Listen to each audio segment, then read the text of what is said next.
Vamos a abrir nuestras Biblias en el libro de Ruth, capítulo 4. A ver si le bajamos un poco el retumbe. Gloria a Dios. Libro de Ruth, capítulo 4.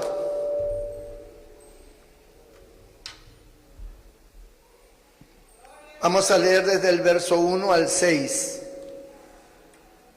Y damos lectura con la bendición del Padre, del Hijo y del Espíritu Santo. Boz subió a la puerta y se sentó allí. Y aquí pasaba aquel pariente de quien Boz había hablado, y le dijo: fulano, ven acá y siéntate. Y él vino y se sentó. Entonces él tomó 10 varones de los ancianos de la ciudad y dijo: sean ustedes sentados aquí, y ellos se sentaron. Luego dijo al pariente: Noemí, que ha vuelto del campo de Moab, vende una parte de las tierras que tuvo nuestro hermano Elimelech, y yo decidí hacértelo saber y decirte que la compres en presencia de los que están aquí sentados y de los ancianos de mi pueblo. Si tú quieres redimir, redime, y si no quieres redimir, decláramelo para que yo lo sepa, porque no hay otro que redima sino tú, y yo después de ti. Y él respondió: yo redimiré. Entonces replicó Boz: el mismo día que compres las tierras de mano de Noemí, debes tomar también a Ruth la moabita, mujer del difunto, para que restaures el nombre del muerto sobre su posesión. Y respondió el pariente: no puedo redimir para mí, no sea que dañe mi heredad. Redime tú usando de mi derecho, porque yo no podré redimir. Señor, bendiga su palabra. Pueden sentarse. Algunos dicen como el piurano: no entendí nada, pero suena bonito. Bendito el Señor. Pues para acá, para eso está usted acá, para aprender. Amén. Gloria a Dios. Porque hoy quiero hablar de la redención. Gloria a Jesús. No es lo mismo redención que salvación. Son dos cosas diferentes. Vamos a aprenderlo. La mayoría de las veces, nuestras circunstancias, sean buenas o adversas, está siempre ligado a las decisiones que nosotros tomamos en la vida. De hecho, como somos personas inexpertas, que nos enfrentamos al desafío del futuro, muchas veces no sabemos tomar una decisión sabia. Y yo creo que todos aquí nos hemos equivocado en nuestras decisiones muchas veces, no solamente una vez, muchas veces. Y estas equivocaciones, estas decisiones no acertadas, nos han traído consecuencias muy tristes, que nos han hecho sufrir, que nos han hecho llorar. Hemos tenido que, para levantarnos, hemos tenido que sacrificarnos muchas veces de una manera que parecía que no podíamos. Algunos han logrado sobreponerse y otros nunca lo lograron. Y se han mantenido en base a las circunstancias de la vida, a lo que tienen, a lo que pueden, etcétera, ¿no? De ahí que vienen muchos testimonios de personas que cuando hablan de su pasado y de su presente, no hablan muy bien. La vida para ellos no les fue favorable y por lo tanto su vida ha sido un calvario, una vida llena de sufrimiento, de dolor y de angustia. Y ya no pueden retroceder el tiempo, los años han pasado y muchas veces se encuentran en una gran soledad o en una gran miseria o en una gran ingratitud de parte de la familia. El hecho es de que no se sienten felices. Todas las personas buscamos siempre un futuro, buscamos algo que pueda ayudarnos a salir adelante. Bendito el nombre del Señor. Y encontramos aquí la historia de esta familia, una familia que vivió una época de sequía en su nación. No había agua para regar las plantas y poder cosechar, tampoco había agua para el ganado, y esto trajo una gran miseria, una gran pobreza para toda la nación de Israel. Y esta familia se vio en una situación muy complicada, de tal manera que decidieron entonces vender sus propiedades, vender sus tierras, todo lo que ellos usaban tanto para el ganado como para el cultivo, lo vendieron. Era el padre, la madre y los dos hijos. Los dos hijos ya estaban grandes, ya eran hombres, y también tenían tierras, ellos también tenían heredad. Todo eso lo vendieron y se fueron a la tierra de Moab, porque habían escuchado que en Moab había abundancia de pan, es decir, allá las cosas estaban muy bien y todo el que iba para Moab pues prosperaba. Así que vendiendo todo, se fueron y se instalaron en las tierras de Moab, que era una tierra pagana, idolátrica, sin Dios. Pero ahí estuvieron. Se casaron los hijos con dos moabitas, una llamada Orfa, la otra llamada Ruth. Y allí se instalaron y comenzaron a trabajar y las cosas aparentemente pues les iban bien. Habían logrado superar su crisis que habían dejado en Israel. Pero la vida, el destino, como algunos lo llaman, a veces es cruel. Y de un momento a otro murió el esposo, el papá. Y los hijos, con la madre y sus esposas, pues decidieron proseguir con la rutina laboral que tenían, con el negocio que tenían, pero al poco tiempo murieron también los dos hijos varones, quedando entonces en una total orfandad Noemí, que era la esposa y la madre, y las dos nueras, o las dos esposas de los difuntos, que ellas como mujeres pues no podían seguir adelante con el negocio, con las cosas que hacían los hombres, porque en ese tiempo las mujeres no tenían injerencia en el plano laboral. Así que ellas estaban siempre en dependencia de sus esposos. Al morir estos, se quedaron en la calle, se quedaron sin nada.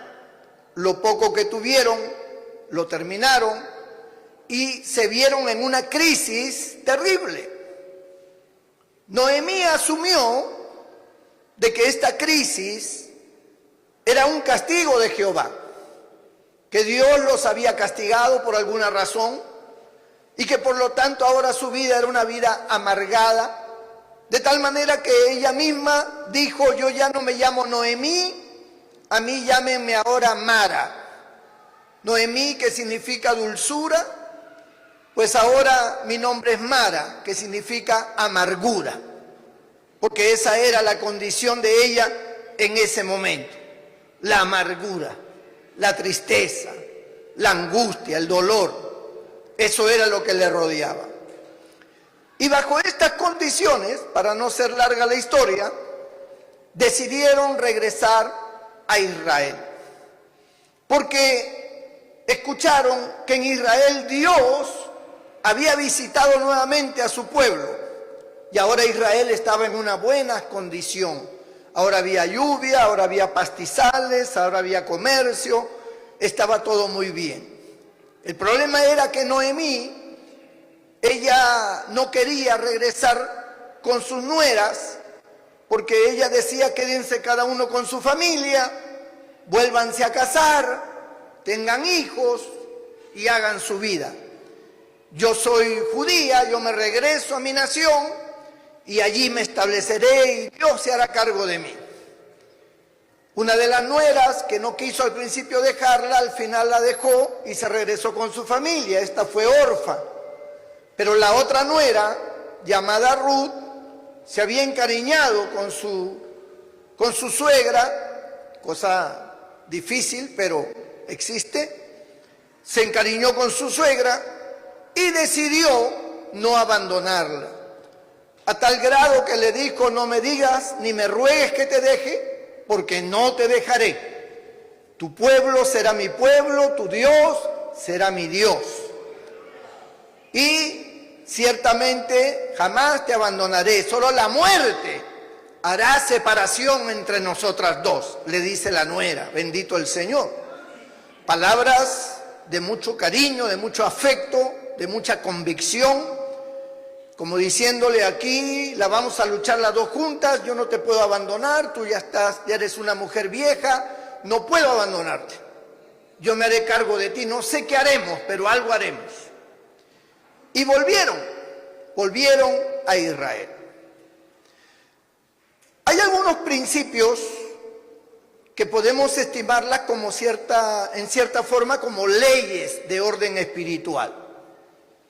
Hay cosas que corresponden a la bendición de Dios, y cuando las personas logramos entender eso y comenzamos a vivir dentro de esa voluntad, las cosas siempre irán bien. Pero cuando nos salimos de esa voluntad, cuando nosotros buscamos mejoras o condiciones diferentes a las que están en la línea de Dios, corremos el peligro de quedar como Noemí. Quedamos en una situación complicada porque son nuestras decisiones que no tienen que ver nada con el Señor.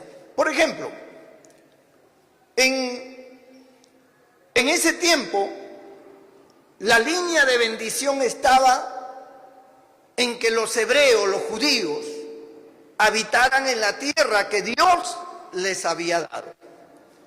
Si Dios les había dado esa tierra, pues ahí es donde ellos tenían que estar. Ahí es donde tenían que permanecer, porque Dios siempre iba a ser el respaldo para todos ellos en ese lugar. Eso no lo entendió Elimelec. Elimelec consideró más bien que las circunstancias tenían que cambiar y había que irse, gloria a Dios, hacia otras tierras para buscar un futuro mejor. Sin embargo, no era esa la voluntad de Dios. La voluntad de Dios era que se quedaran en la tierra que Dios les había dado y que Dios había trabajado tremendamente para otorgárselas. Entonces, un principio es saber que hay que estar siempre en el lugar que Dios nos ha establecido. El lugar donde está Dios. El lugar donde Él siempre va a bendecir.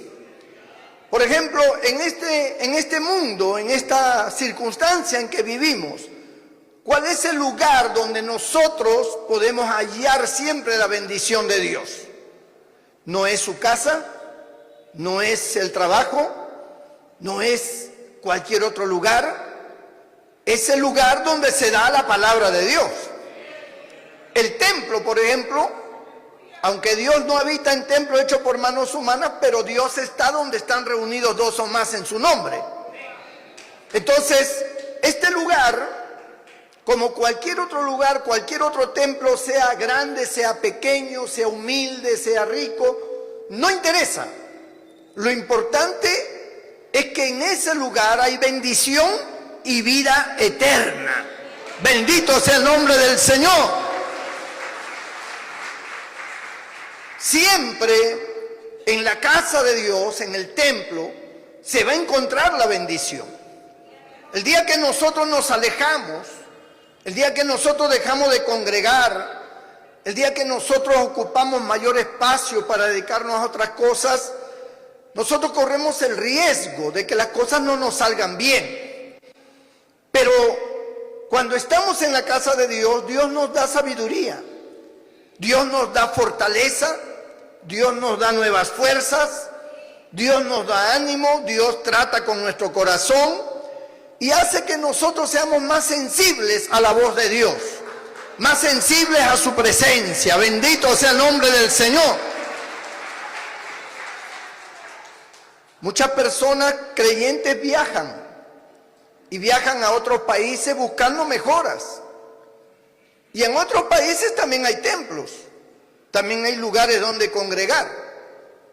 Pero lamentablemente, las circunstancias de sus trabajos no les permiten ir a un templo ni siquiera los domingos. Ellos trabajan toda la semana, incluido el domingo, porque ellos tienen situaciones críticas económicas que resolver, envían dinero a su país, a su familia, tratan de arreglar las cosas negativas, pero a un costo muy alto, que es que dejan al Señor, dejan la presencia de Dios, dejan de buscar en el lugar donde Dios tiene la bendición. Y el dinero no lo es todo. Ya vieron ustedes, Elimelec le iba bien, sus hijos estaban contentos, sus tierras estaban prósperas, su negocio estaba muy bien, pero ellos dejaron la bendición de Dios. Y ellos pensaron que allí ya tenían que establecerse para siempre. Por eso es que los hijos se casaron allí con mujeres paganas. Esa no era la voluntad de Dios. Pero ellos lo entendían así porque les iba bien. Y cuando a uno le va bien, uno cree que está en la bendición de Dios. Pero no era así. Y ya ven, murió Elimelec, murieron los hijos, y ahora Noemí era la única que quedaba en una total desolación. Pero Noemí regresa a la tierra que Dios les había otorgado a ellos por herencia. Ella regresa. Por supuesto que cuando ella regresa no tenía nada, porque las tierras que eran de su propiedad ya habían sido vendidas. La tierra de su esposo, la tierra de sus hijos, habían sido vendidas. Y por lo tanto, no había forma de retomarlas. No tenía dinero, estaba sola, y a ver qué se podía hacer. Con ella solamente le acompañaba Ruth, la nuera, que era una mujer joven y que era viuda, porque su esposo había muerto, que era uno de los hijos de Noemí. Ahora se encontraban allí. Pero resulta que en Israel había una ley muy importante de considerar, la ley de la redención. La ley de la redención tenía dos efectos, o se manifestaba de dos maneras.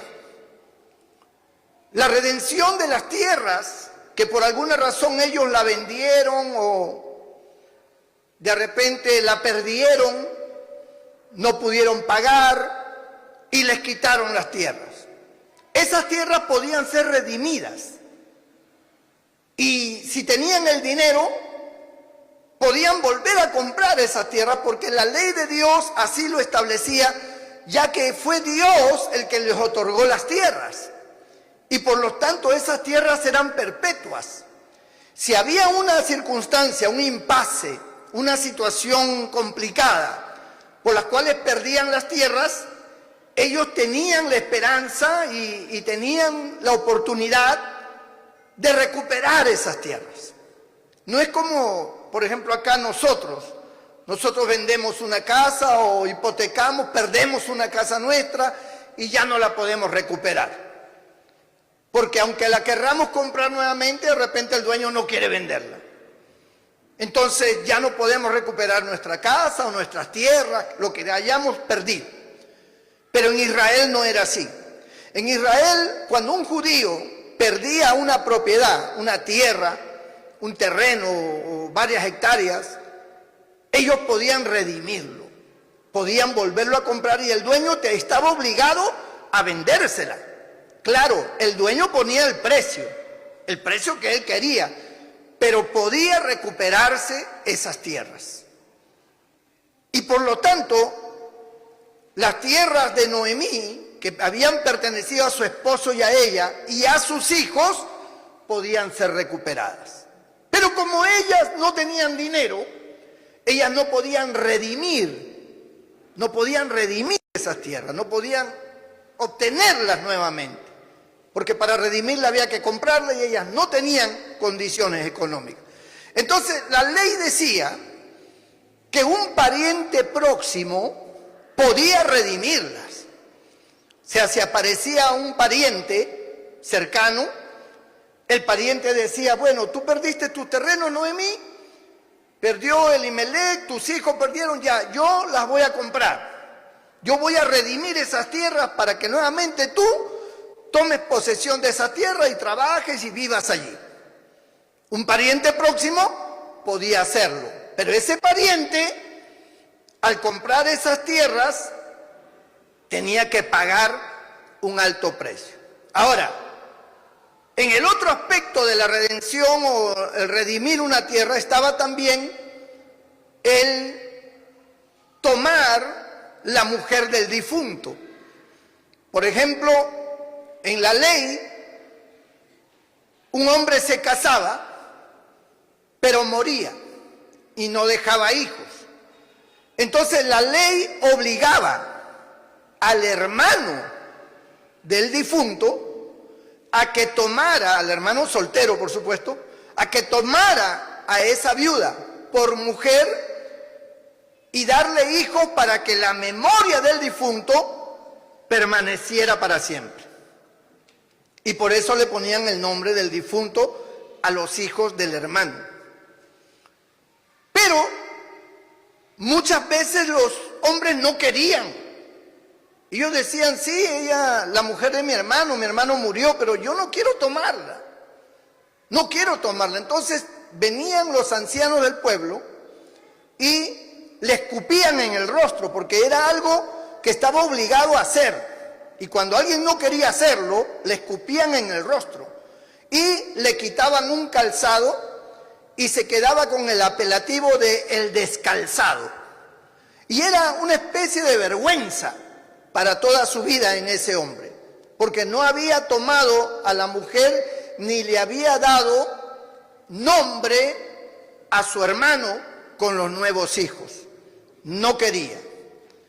Pero en otros casos, como la ley lo afirmaba, la ley lo demandaba, pues los hombres sí lo hacían. Se casaban con la difunta y tenían hijos y de esa manera le daban un nombre al difunto y quedaba su memoria perpetua. Así era la ley, así era en esos tiempos.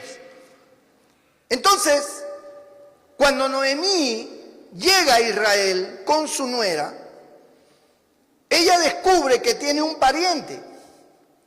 Noemí descubre que tiene un pariente llamado Boz. Era un pariente cercano. Y entonces Noemí dice, sería ideal que tú de alguna manera, Ruth, te acercaras a Boz y que Boz te tome por mujer, te tome por esposa. Pero al tomarte por esposa, él tiene que comprar las propiedades de tu difunto esposo, las tierras de tu esposo. Él tiene que comprarlas, redimirlas y tomarte a ti por esposa, tener hijos y darle un nombre al difunto. Y vos es un pariente cercano, así que aquí el tema es que vos quiera, que vos se enamore de ti y que vos venga a ti y busque casarse contigo. Así que en esta noche, mientras están en la cosecha y él esté acostado en algún lugar, tú vas a ir y te vas a acostar a los pies de él. Y cuando él te vea, si él te acepta, en buena hora, él va a redimir las tierras y se va a casar contigo y vamos a tener un futuro. Si él no le agrada, no te ve bien, simplemente ahí quedó. Dios nos ayudará de alguna manera. Así lo hizo Ruth, y cuando vos en la madrugada se despierta, ve que hay una mujer acostada a sus pies. Y él se sorprende y la mira y le pregunta que quién era. Y ahí dice, yo soy Ruth, yo soy nuera de Noemí, tu pariente. Y yo me he acercado a ti porque me gustaría que tú seas mi esposo. Entonces vos la mira y se enamora de ella.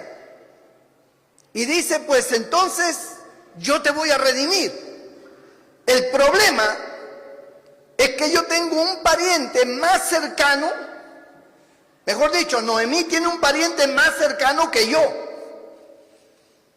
Y como ella tiene un pariente más cercano que yo, el que tiene que redimir es él. Yo no puedo redimirte. Bendito el Señor. Así que yo voy a hablar con él, y si él acepta redimirte, pues entonces tú estarás con él. Y si él no acepta, entonces yo redimiré y me casaré contigo. Al día siguiente, vos se para en la puerta de la ciudad, esperando que el pariente cercano de Noemí pasara por ahí. Cuando el pariente aparece, vos lo llamas. Le dice, fulano, ven que quiero hablar contigo. Y vos traes 10 personas como testigos, y lo sienta allí alrededor, y lo sienta al pariente cercano de Noemí, y vos le explica y le dice, oye, ¿sabes que Noemí, que es pariente cercana, quedó viuda? Y sus hijos también murieron. Ella quiere recuperar los terrenos de su hijo, de uno de ellos. Quiere que tú redimas. Entonces él dice, muy bien, yo redimiré.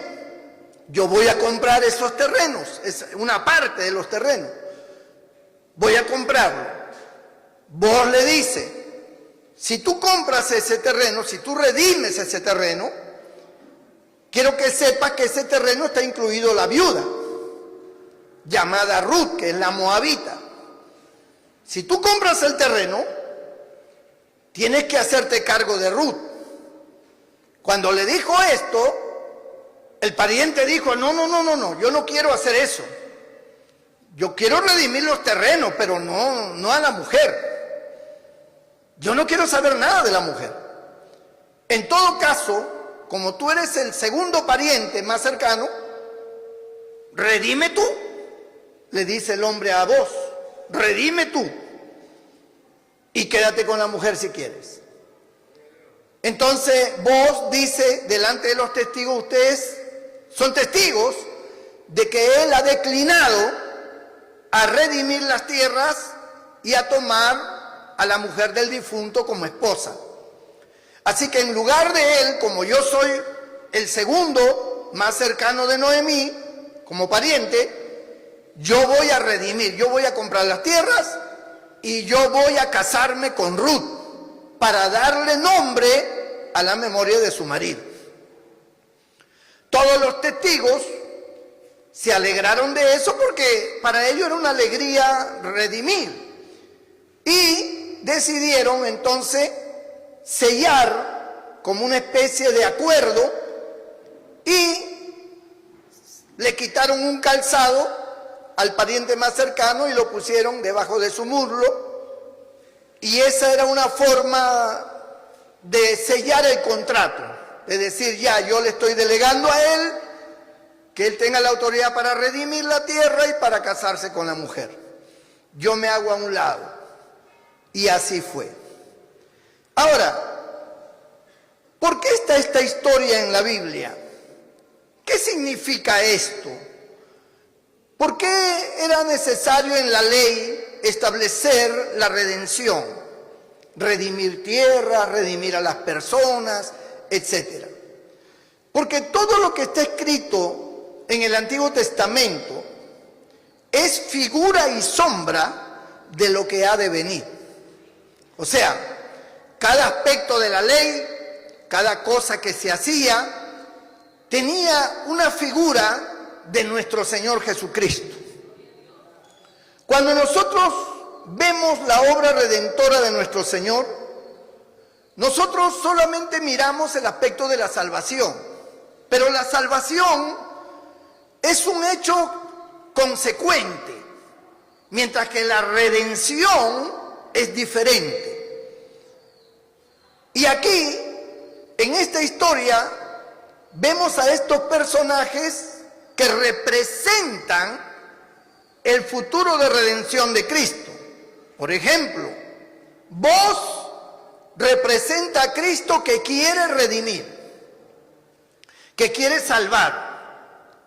El pariente más cercano representa a Adán, representa el hombre, ¿verdad?, que no nos ha generado a nosotros ningún beneficio, al hombre pecador, el hombre que no le interesa lo que pase ni con las personas ni con las tierras. Que si otro quiere redimir, que redima, pero a mí no me metan en el asunto. Esa es la figura del hombre, el hombre pecador, el hombre Adán, que no logró jamás ayudarnos en nada, más bien fue el protagonista de la pérdida total de todos los beneficios que Dios le había dado a Adán en un principio. Él pecó y por lo tanto nunca Adán pudo hacer nada para redimir, porque no podía redimir, era un esclavo, era uno que había perdido.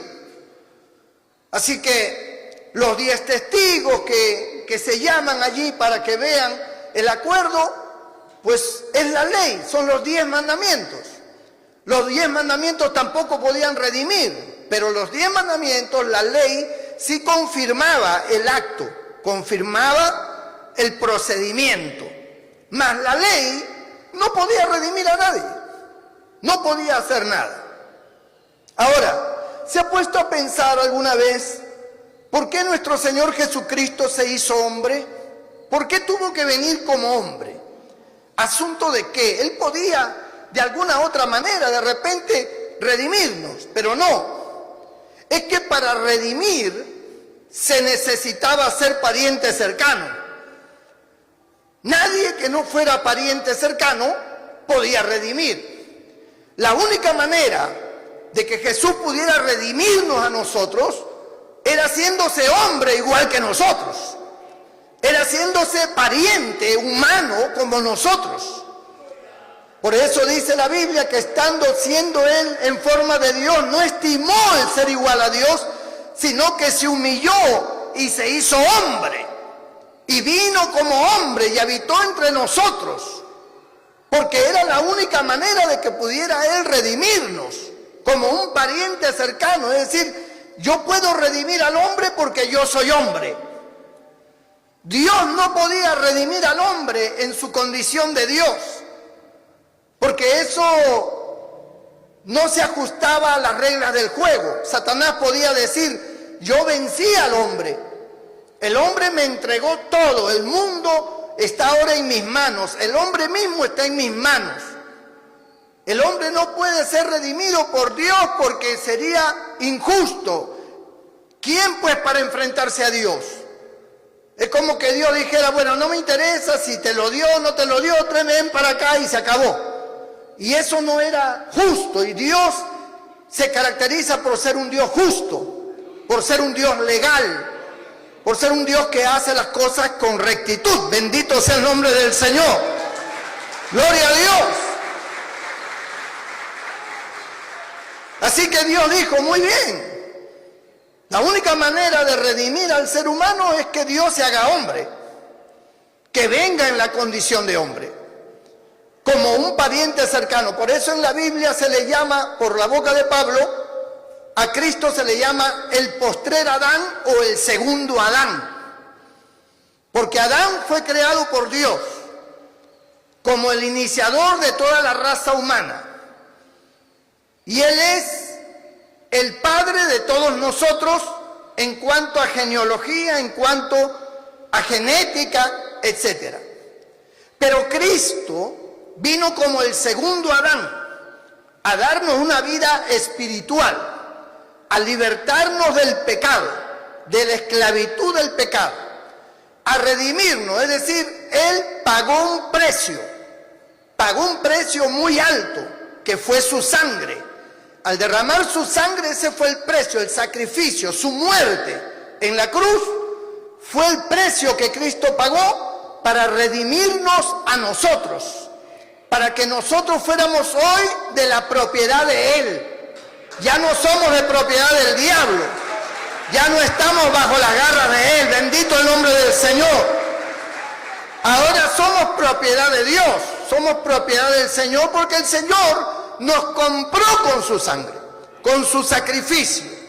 Y como hombre, vino como hombre, haciéndose cercano a nosotros para decir: yo puedo redimir, porque yo soy pariente cercano, yo soy un ser humano, yo soy el segundo Adán. Adán destruyó todo, pero yo he venido a construir todo. Como Adán, en las mismas condiciones de Adán, como ser humano. Y fue tentado en todo, como lo fue Adán. Pero Jesús nunca pecó, aunque fue tentado en todo. Bendito sea el nombre del Señor. Él sintió la tentación.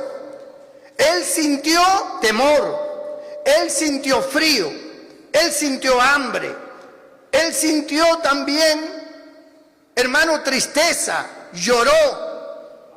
Él tuvo todas las emociones, todos los sentimientos que un ser humano siente, percibe y tiene. Jesús tuvo todo eso. Jesús tuvo que afrontar situaciones duras en su vida, pero Él se mantuvo siempre incólume, se mantuvo siempre santo, se mantuvo siempre obediente a su Padre. Él decía que todo lo que Él hacía es porque su Padre se lo había ordenado. Y Él fue obediente hasta la muerte, y muerte de cruz, dice la Escritura. Bendito el nombre del Señor. Así que Él vino a redimirnos. Y no solamente vino a redimirnos para devolvernos otra vez todo lo que habíamos perdido, porque para eso es la bendición. La bendición es el acto divino en el cual Él transforma nuestra miseria en bendición, en riqueza, en abundancia. Él dice: yo abriré la ventana de los cielos y derramaré bendición hasta que sobreabunde. Él dice que si buscamos primeramente el reino de Dios y su justicia, todas las demás cosas serán añadidas. Él dice: pedid y se os dará, tocad y se os abrirá, llamad y se os dará. O sea, el Señor vino a bendecirnos, a sacarnos de la condición de esclavitud, así como sacó a Israel de la esclavitud de Egipto y lo llevó a una tierra que fluía leche y miel. Siempre en el proyecto de Dios, en la visión de Dios, está la bendición. Está en sacarnos de nuestra condición mala y ponernos en un lugar espacioso y agradable. Por eso la Biblia dice que Él convertirá nuestro lamento en baile. Bendito sea el nombre del Señor. Él dice: yo te haré olvidar tus miserias pasadas.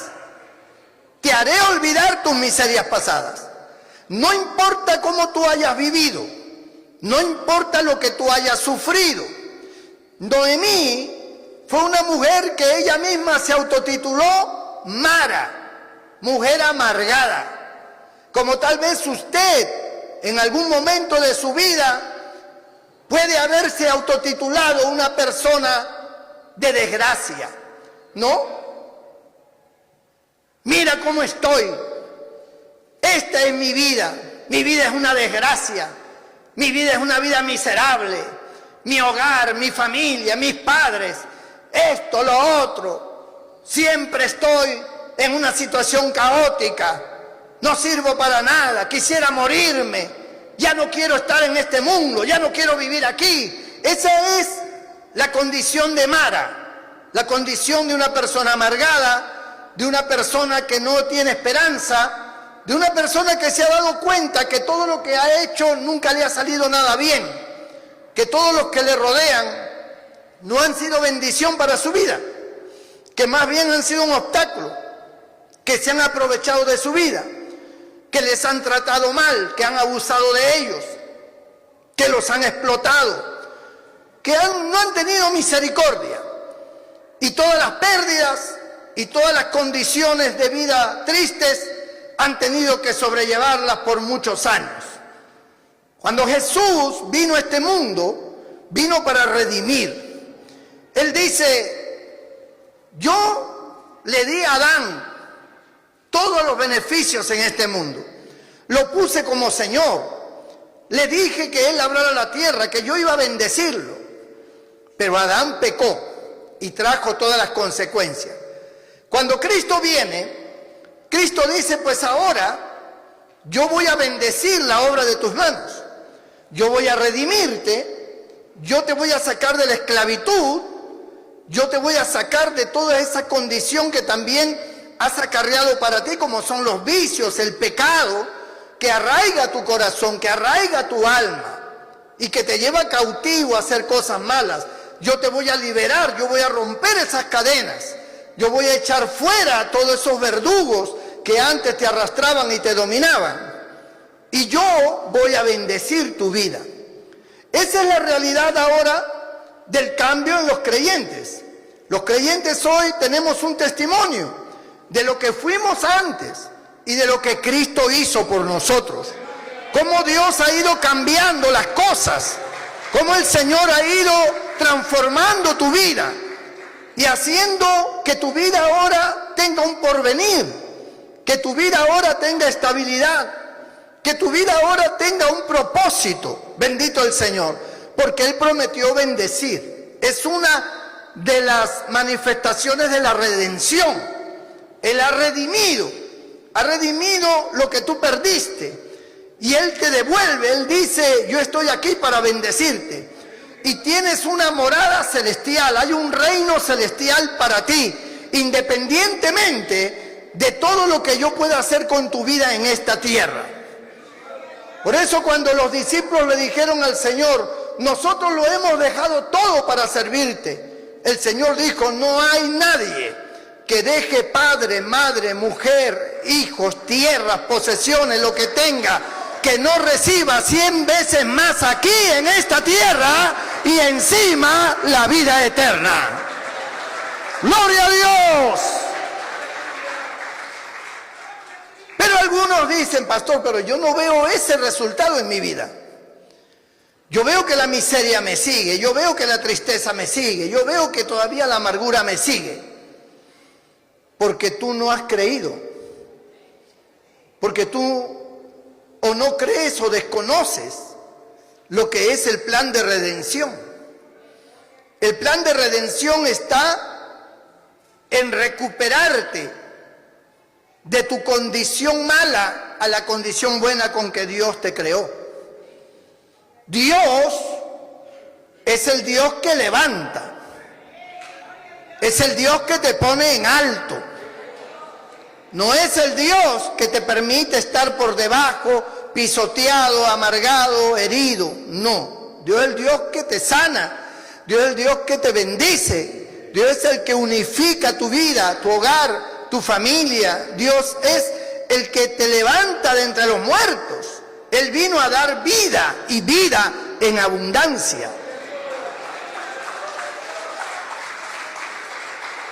Solo hay dos razones para que tú no disfrutes del poder y de la bendición de Dios. Una es el pecado, que a pesar de que el Señor ha libertado tu vida, te salvó, te redimió, sin embargo, tú no abandonas el pecado, tú sigues jugando con el pecado, sigues en tus cosas malas, ocultas, que crees que nadie te ve, pero Dios te ve. Y esa condición no te deja salir adelante. Hay personas que para poder tener algo, para salir adelante, ellos hacen cosas que no son buenas. Y ellos creen, porque en su ignorancia, ellos creen que ese resultado positivo es una bendición de Dios. Esa no es una bendición de Dios. Nada de lo que venga de lo ilícito, nada de lo que venga de lo pecaminoso puede ser una bendición de Dios. La bendición de Dios es limpia. La bendición de Dios es honesta, es honrada, es justa. La bendición de Dios, yo no puedo explotar a una persona y recibir los beneficios de esa persona y decir, Dios me ha bendecido, cuando estoy explotando, estoy cometiendo injusticia. Entonces esa no es ninguna bendición. Y eso puede generarte consecuencias muy graves. Por eso, cuando hablamos de que Dios bendice, algunos dicen, pues no pasa conmigo porque de repente tú estás envuelto en cosas malas y no abandonas el pecado, no abandonas lo malo y sigues allí y quieres estar bien con Dios y con el diablo. Y quieres tener una vida doble, una vida donde aparentemente pues eres cristiano, pero al final no lo eres. Nunca serás bendecido por Dios de esa manera. Y entonces, ¿qué es lo que vas a tener como consecuencia? La muerte, porque la paga del pecado es la muerte. La muerte, la enfermedad, la tristeza, la desolación, lo que hoy comúnmente se conoce como la depresión. Toda persona que está en depresión es una persona que no ha hecho bien las cosas. Y por esa razón su vida tiene como consecuencia eso, es el resultado del pecado, es el resultado de hacer mal las cosas. Eso por un lado. Por otro lado, puede que usted no sea un pecador, pero es una persona incrédula a las promesas de Dios.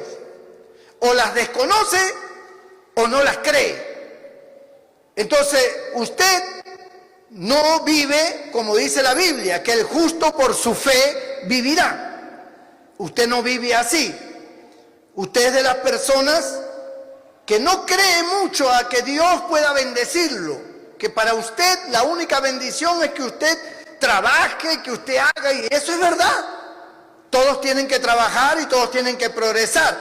Pero una cosa es trabajar sin la bendición y otra cosa con la bendición. La bendición de Dios no solamente florece tu trabajo, sino te da inventiva, te da ideas, pone muchas cosas en tu mente. Una de las cosas que vemos, por ejemplo, en la vida de Esaú y de Jacob. Cuando el padre bendijo a Jacob, pensando que era Esaú, lo bendijo y le dijo que todos sus hermanos serían siervos de él, que él estaría respaldado por Dios, que todas las cosas se iban a complementar para la bendición de él. Cuando Esaú vino a pedir la bendición, ya el padre se la había dado a Jacob. Y el padre dijo, pues yo pensé que te la había dado a ti, porque tú eres el primogénito.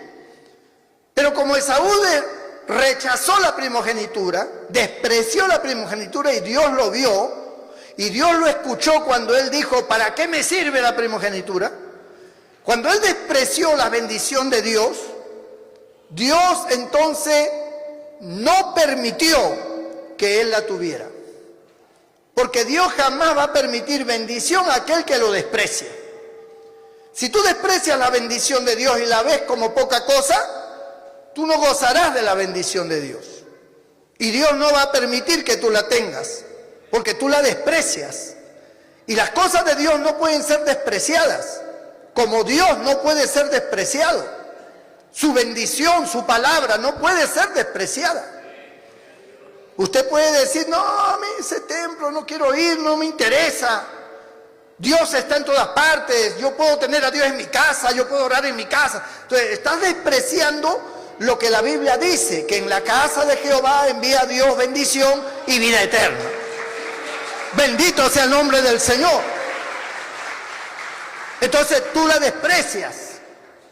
¿Y cuál es el resultado de que tú oras en tu casa, que tú lees la palabra en tu casa, que tú buscas a Dios en tu casa? El resultado es que tu vida espiritual siempre es una vida decadente. El resultado es que siempre estás metido en cosas raras, en cosas malas, en doctrinas raras, en pensamientos raros y en resultados malos. Ese es el resultado, por tu desobediencia, por tu incredulidad, por tu ignorancia.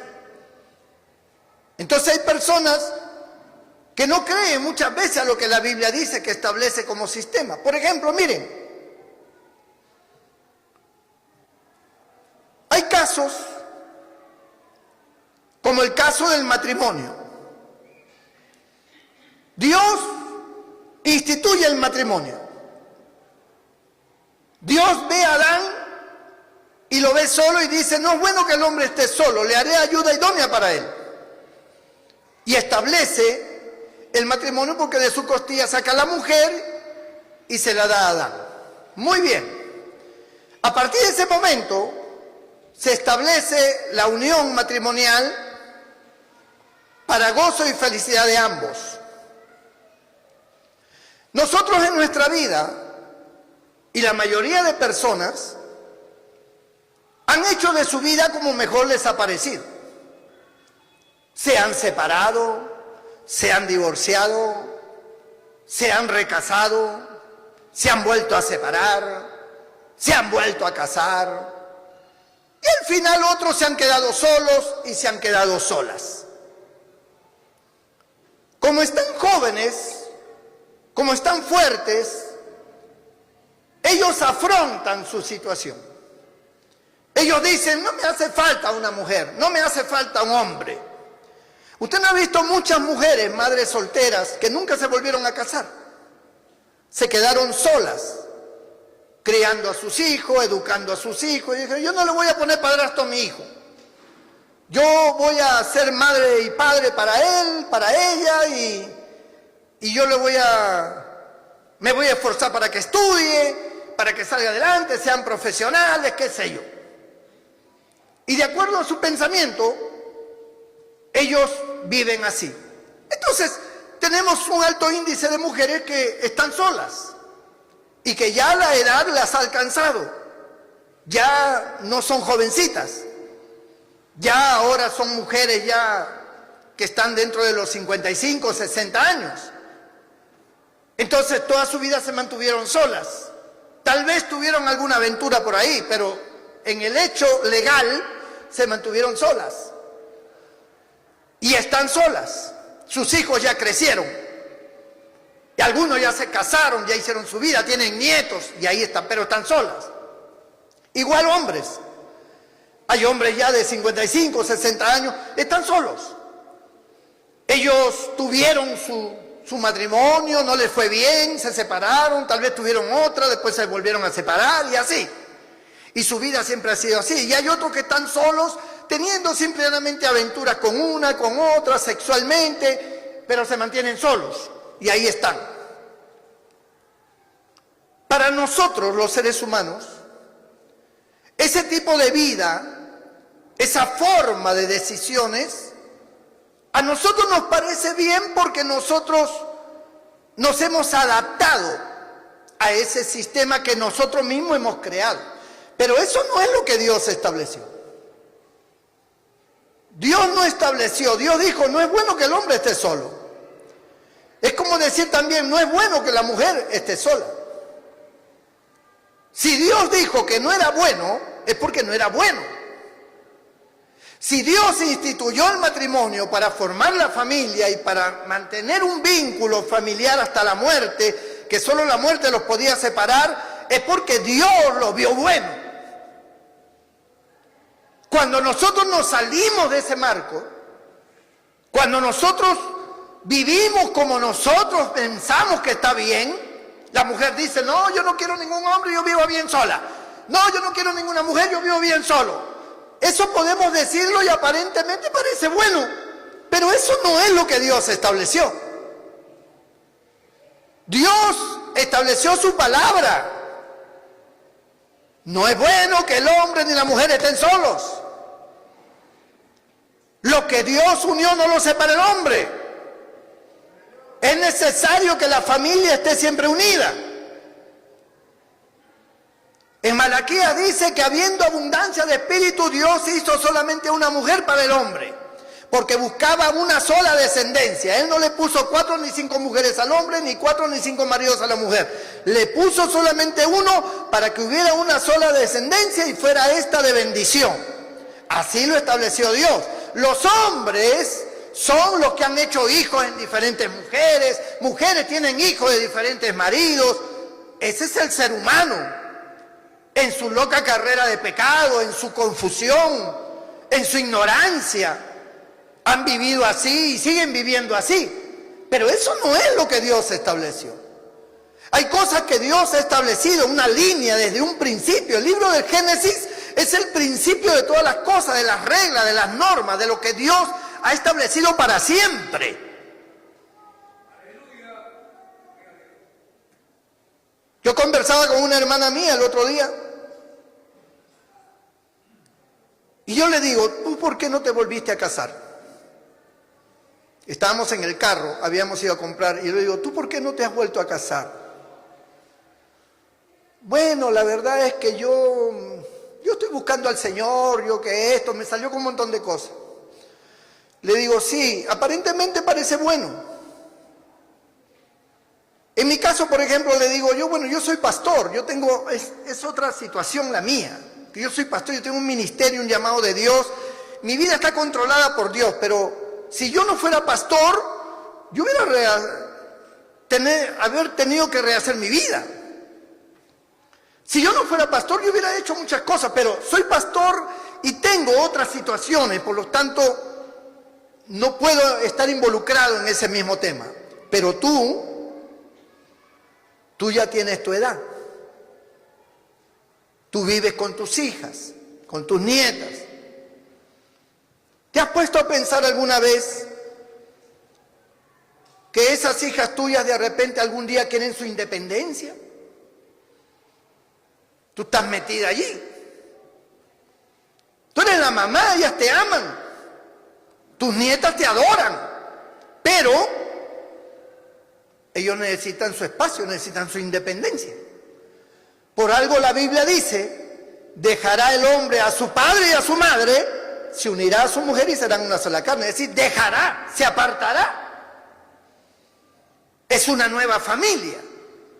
Y cada familia tiene que estar independiente.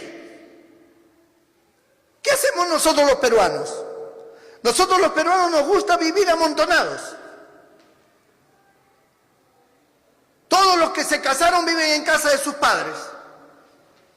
El papá ha separado un piso para uno, un cuarto para el otro, esto para mi hija, esto es para mi hijo. Todos están dentro de la misma casa. Cada uno tiene la llave de su puerta, pero todos están dentro de la misma casa. Ahí está el yerno, ahí está la nuera, y hay pleitos y hay problemas. Los hijos son terribles, el hijo de uno es más terrible que el de otro, para rompiendo las cosas, es malcriado, no obedece, para gritando. Es un infierno ese hogar. ¿Por qué? Todos vienen a la iglesia, son creyentes, y vienen a la iglesia, cantan, sus hijos están allá en la escuela dominical, y ellos muy bien. Pero, ¿es esa la voluntad de Dios? ¿Fue eso lo que Dios dijo? Hagan un edificio y metan a todos los hijos, nietos, sobrinos, yernos, nueras, amantes, todo el mundo metido ahí. Vivan ahí amontonados todos. ¿Fue eso lo que Dios dijo? No, Dios dijo, dejará el hombre a su padre y a su madre. Saldrá aparte, buscará su casa, buscará su espacio, su propia familia. Los animales nos dan ejemplo. Los animales se aparean y se van y hacen sus propias manadas. Pero los hombres no. Los seres humanos hacemos nuestra propia voluntad. Y nosotros creemos que la Biblia solamente habla de que no hay que tomar, de que hay que vestir de manera correcta, de que esto, que el cabello y que no sé, y esas tonterías. La Biblia va más allá de eso. La Biblia establece principios básicos, fundamentales de vida, que Dios ha establecido. No es bueno que el hombre esté solo, pues no es bueno que el hombre esté solo. No es bueno que la mujer esté sola, no es bueno que esté sola la mujer. ¿Es necesario que se case con un solo marido, con una sola mujer? Es necesario, Dios lo estableció así. Dios instituyó la familia, que dejará a su padre y a su madre para irse a vivir aparte con su familia. Eso es lo que Dios estableció, así tiene que ser. Esos son principios. Principios que Dios ha establecido en la ley universal, en la ley divina, que está en el corazón, que está en el ambiente. Cuando nosotros obedecemos a esos principios divinos, nos va bien en la vida. Formamos nuestro hogar aparte y nos va bien. Que tienen sus pleitos, que tienen sus problemas, pues todos los matrimonios lo tienen.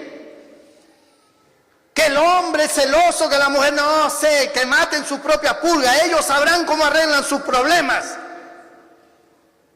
Yo no me voy a involucrar en los problemas de ellos, ni ellos en los míos. Que no tienen para comer, no sé. Tendrán que arreglárselas. Eso es lo que hacen todas las personas. Salen adelante. ¿Pero qué hacemos nosotros? Ay, mi hijito pobrecito, mi hijito, mi cholito, tiene 48 años, no tiene trabajo, hay que darle de comer. Mi hijita pobrecita viene con un montón de bolsos de esto, con un niño acá, otro allá, otro en la espalda, llega todos los días para almorzar a la casa.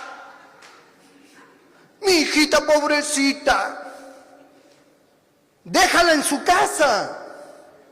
Pero no tiene que comer, pues buscará la forma. Usted es malo, pastor. La mala es usted. Usted no le enseña a sus hijos a hacerse solos. ¿Usted cree que todavía están chiquitos?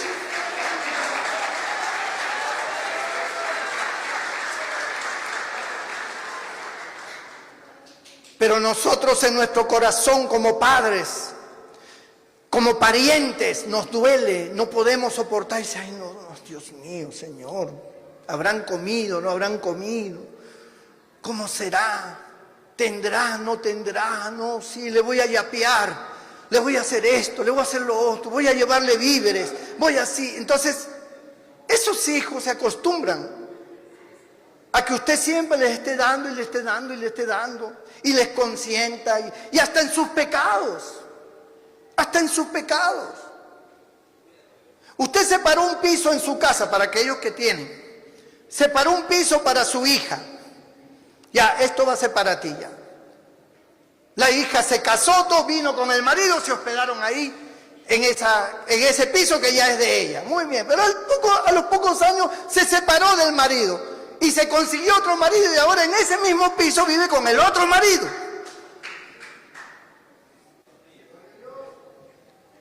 Y la madre y el padre están en la sala sentados diciendo, sí, pues no, mi hijita, bueno, pues ya creo que con este está mejor. Le ha salido buen muchacho. ¡Brum! Rompen de nuevo con ese marido y ¡pam, pum! Pasan unos años para otro marido diferente. Primero era un cholo, después un chino, ahora es un negro, ya no se sabe.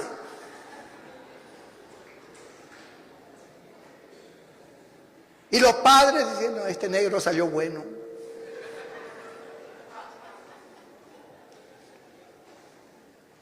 No ese es el principio.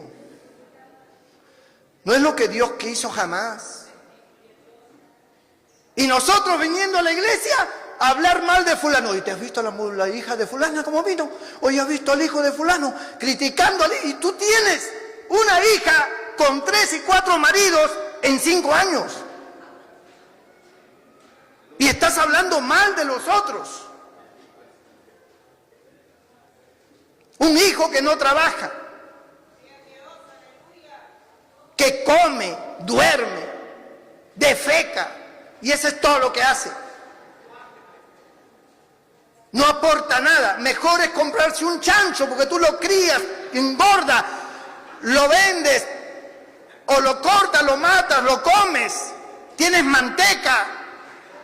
Pero este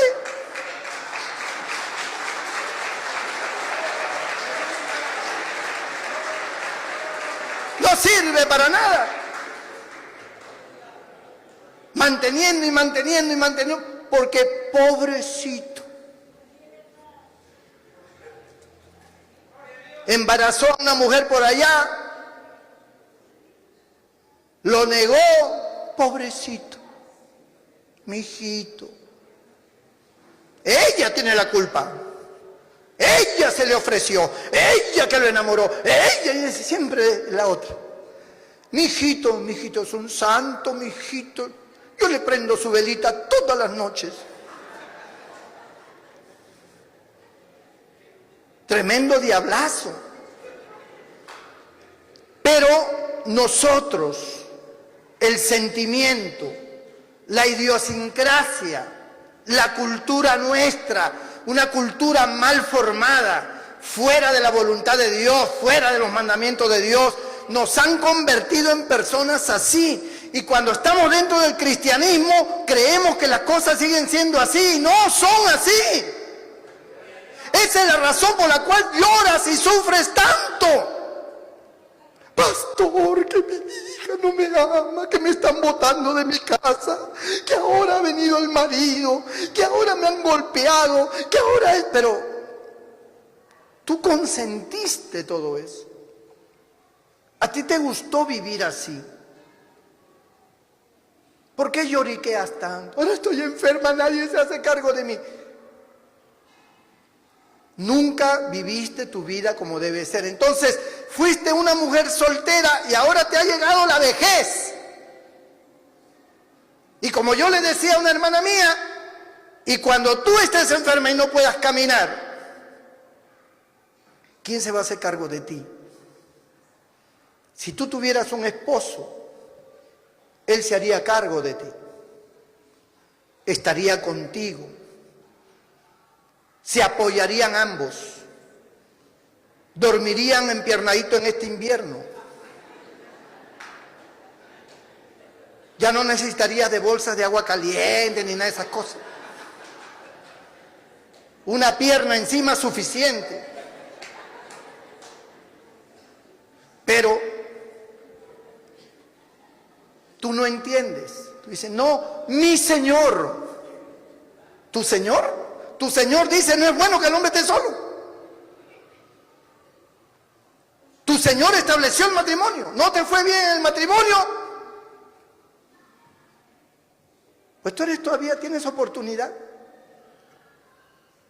Tú no te casaste nunca, pues tienes oportunidad. De repente algún hermano de la iglesia viene, te corteja, te enamora, y tú, como estás con esa cuestión de que mi Señor, que yo no, que una mujer santa, que no sé cuándo, lo rechazas a todo el mundo. Y siempre vas a estar sola. Por estar rechazando y rechazando. Hay hombres buenos. No serán millonarios, no tendrán plata en abundancia, pero son trabajadores, aman, saben amar. Te cuidarán, estarán contigo. Es que tus hijos se casarán y se irán. ¿Y qué va a hacer de tu vida? Por eso la vejez de muchos es triste. Porque no tienen un compañero, no tienen una compañera. No hay quien se preocupe por ellos. Y están solos. Prácticamente abandonados, porque mientras tengas fuerzas, mientras dependas de ti, tú resuelves. Bueno, pues yo hago, yo salgo, yo cocino, yo barro, yo limpio, yo hago. Sí.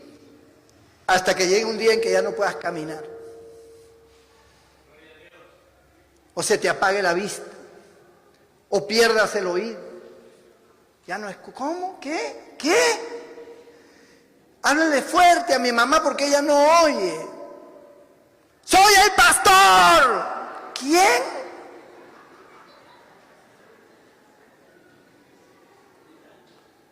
Necesitas a alguien a tu lado. ¿Por qué hay muchas personas en un asilo de ancianos? Porque están solos. Están solas. Tú dices, pastor, yo tengo a mis hijas, yo tengo a mis nietos. Yo vivo feliz con ellos, sí.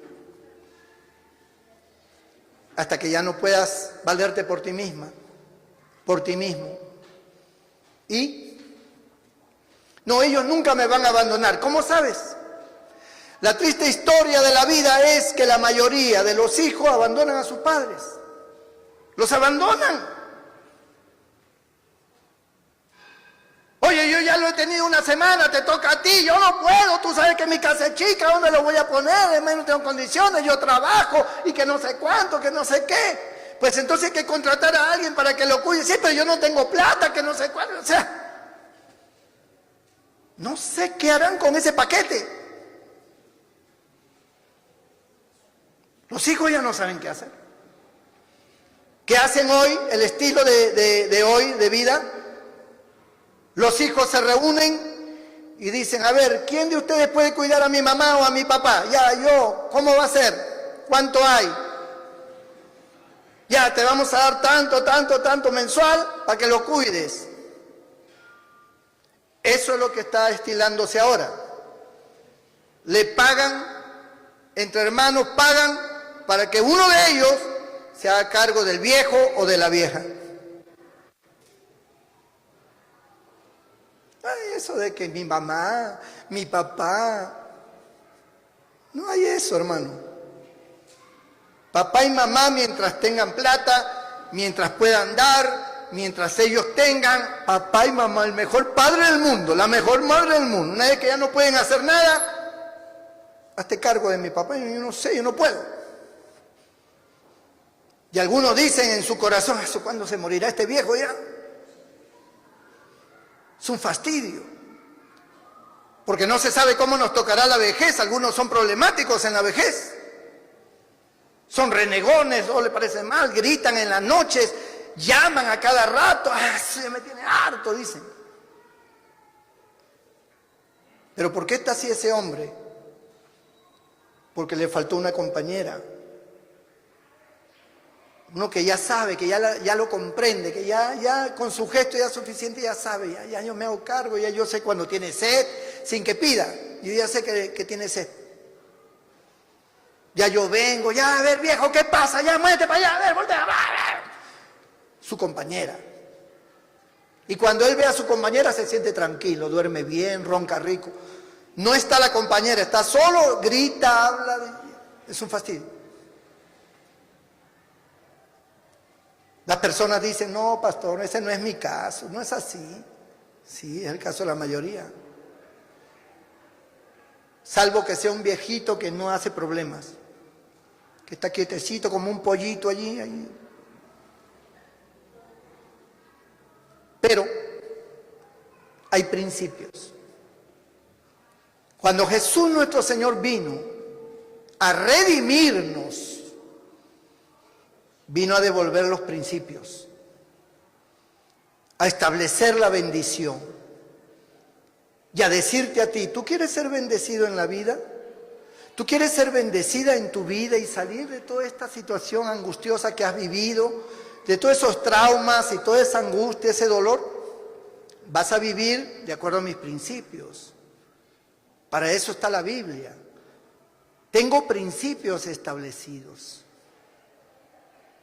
Búscame, ve a la casa de Dios, oye la palabra y no seas oidor olvidadizo, sino hacedor de la palabra. Comprende mis principios, no hagas tu vida de la manera que tú quieras. No es la voluntad de Dios que tú tengas 3, 4, 5 maridos como la samaritana, ni tengas un montón de mujeres y te jactes y dices, soy yo. En mi juventud yo tuve como 50 mujeres. ¿Y qué felicidad trajo eso? Ninguna. Una vida de pecado. Problemas ahora de cáncer, a la próstata, a los riñones, a los huesos. La vida libertina y la vida del pecado genera muchas cosas. Pero nosotros no lo vemos así.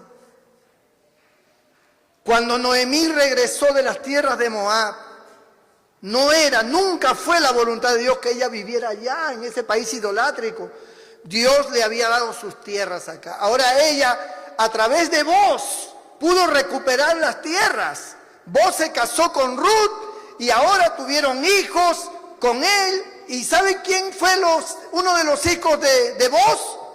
Fue Isaí, el padre de David, el rey. La genealogía de Boaz y de Ruth fue extraordinariamente bendecida. Su descendencia fue bendecida. Ahora Noemí vivía feliz. Ella se hizo aya de los muchachos, es decir, comenzó a criar a los niños. Nunca le faltó nada. Tuvieron abundancia, tuvieron un final feliz. Como el niño, con esto termino, el niño que quería comprar un cachorrito, un perrito, y se fueron a un lugar donde vendían perritos y todos estaban en sus jaulas, y había un montón de cachorritos muy bonitos, pero solamente había uno que desde que vio al niño movía la cola así. Y el niño le dice a su papá: papá, yo quiero ese, el del final feliz.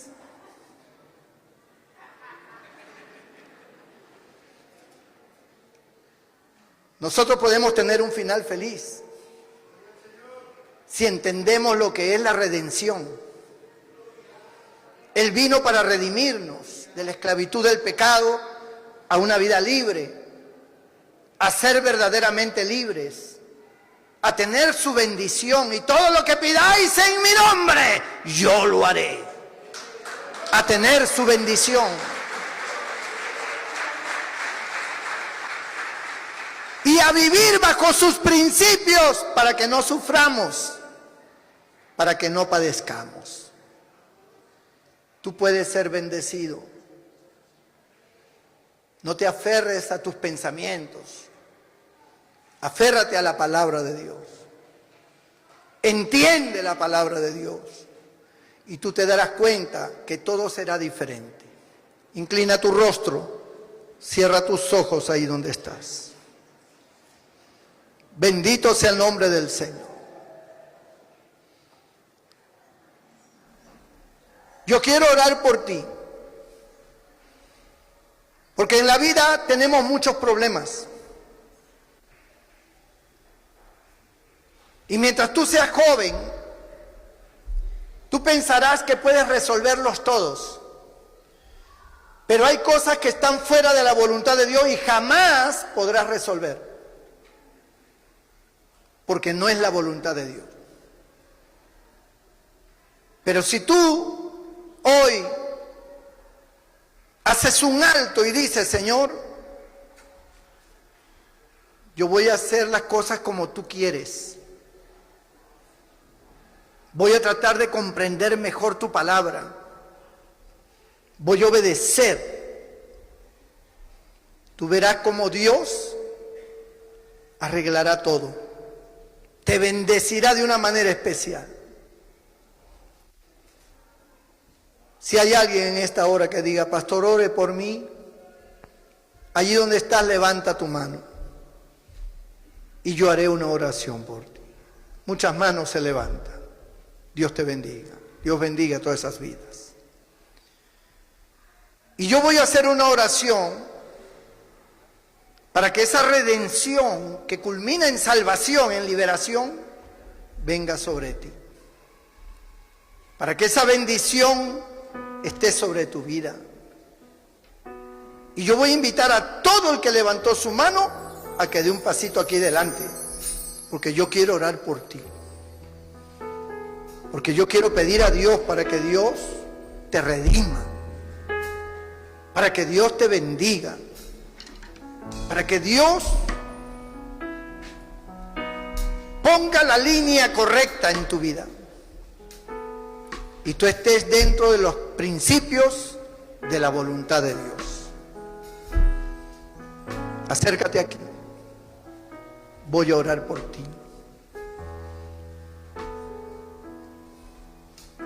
La vida sin Dios y sin su palabra nunca será segura. Pero la vida con Dios y dentro de su palabra es una vida de bendición. Lo material es necesario en parte, pero no lo es todo. Voy a orar por ti. Si alguien más quiere pasar, pase. Voy a orar por usted. Toda la iglesia allá atrás se pone de pie. Vamos a orar por estas vidas. Y si hay alguien más, una vez más le llamo a que pase.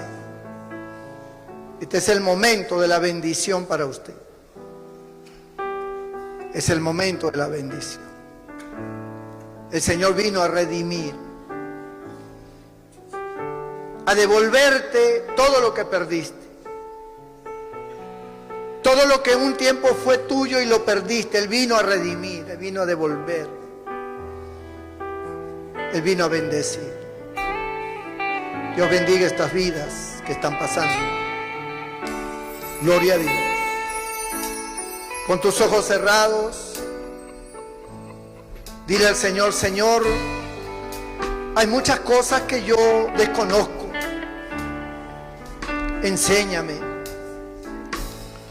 Yo quiero aprender, yo quiero hacer tu voluntad.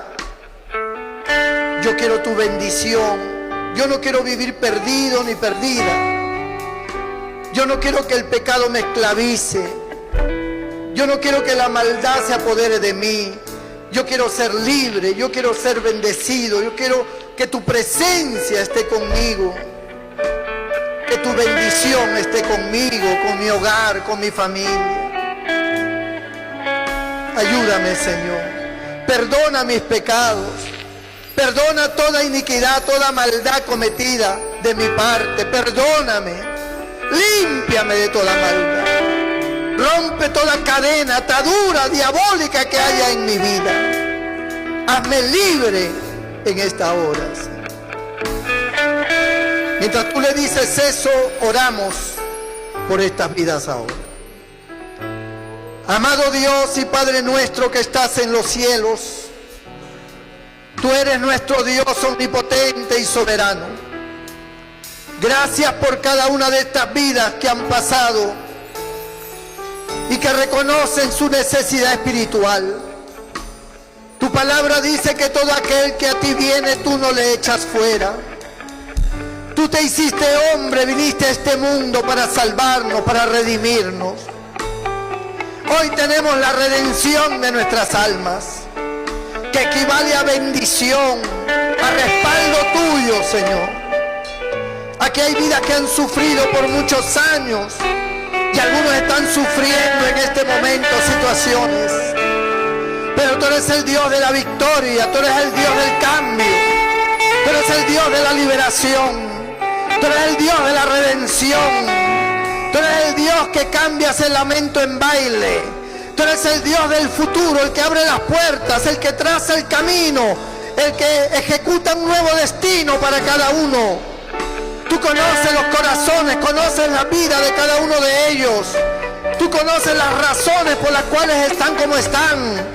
Pero tú eres un Dios de gracia, de misericordia. Extiende tu mano sobre ellos. Perdona todo pecado ahora. Santifica cada una de estas vidas. Señor, los que están atados por diferentes pecados, libértalos. Rompe esas cadenas, esas ataduras, todas esas ligaduras de muerte que el diablo ha puesto. Libértalos ahora, santifícalos ahora, Señor. Quita toda maldición de sus vidas, maldiciones generacionales, se han quitado de ellos y aparezca la bendición por medio de tu sangre, Señor Jesús, por medio de tu sacrificio en la cruz del Calvario. Señor, santifica, liberta, bendice estas vidas, bendice sus almas, bendice sus cuerpos, bendice la obra de sus manos, bendice sus hogares, bendice sus familias, los que están solos, los que están solas. Señor, abre puertas, Dios mío, a que cada vida viva de acuerdo a tu voluntad. Manifiesta tu gracia y tu poder sobre ellos. Y aquellos que están enfermos, toca sus cuerpos ahora. Sana sus cuerpos enfermos, quita sus dolencias. Todo mal, toda enfermedad, toda infección, todo virus, todo cáncer desaparezca. Todo aquello que está dañando los órganos, hígado, riñones, páncreas.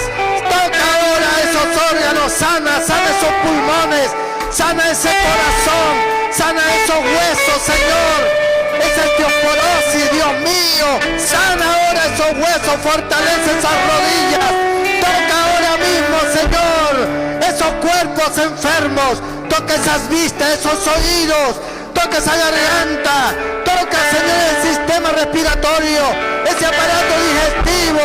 Sánalo, Señor. Quita todas úlceras, quita toda hernia, quita todo cálculo, Señor, en sus cuerpos. Cicatrice toda herida en el nombre de Jesús. Sana esa próstata, sana esos ovarios. Toca ahora mismo, Señor, esas partes afectadas en el nombre de Jesús.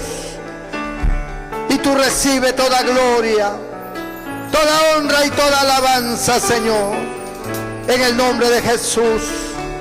Amén y amén. Levanta tus manos y dale gracias a Dios. Dile: Señor, gracias. Gracias por tu amor, gracias por tu misericordia. Gracias por perdonarme, gracias por darme la oportunidad de estar otra vez en tu voluntad.